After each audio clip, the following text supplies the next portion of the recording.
James had not been out to push coaches or freight cars in the yard for several days. He was feeling miserable. Oh, dear!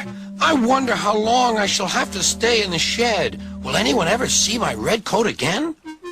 Why did I go so fast that I made a hole in one of my coaches that had to be mended with, of all things, a passenger's bootlace? At last, Sir Topham Hatt arrived. I know you are sorry, James, and I know, too, that you want to be a useful engine.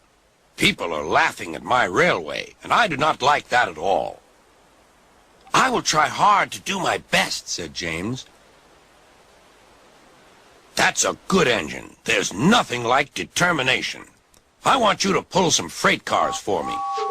James was delighted and puffed away.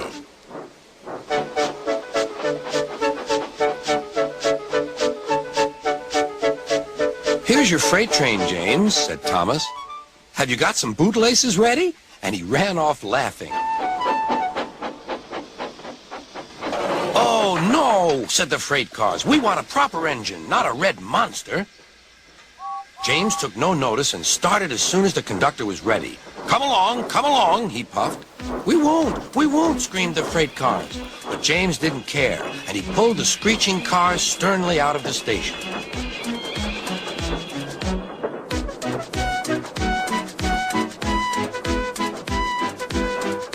The cars tried hard to make him give up, but he still kept on. Sometimes their brakes would slip on, and sometimes their axle would run hot, and each time the trouble had to be put right. And each time James would start again, determined not to let them beat him.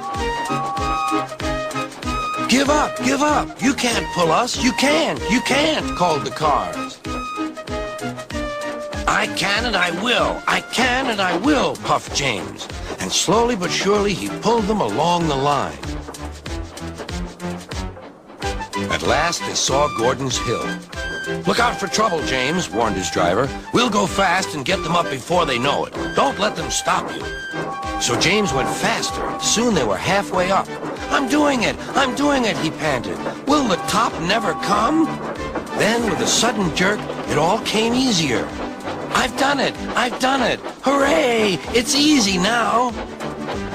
But his driver shut off steam. They've done it again! We've left our tail behind, look! The last cars were running backwards down the hill. The coupling had snapped. But the conductor stopped the cars and got out to warn approaching engines.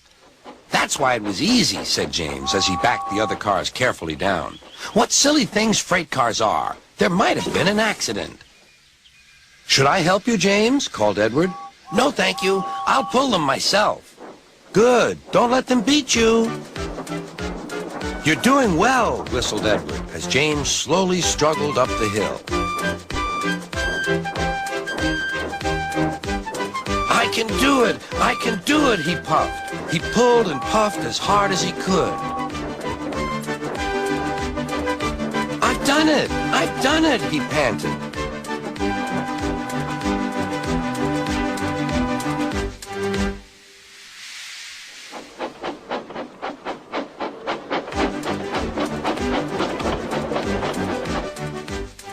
James was resting in the yard when Edward pulled up.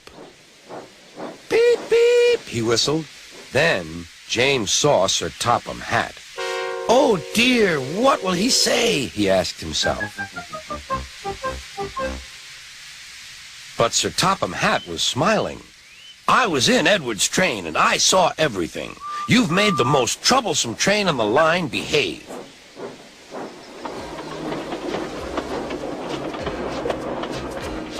After that performance, you deserve to keep your red coat.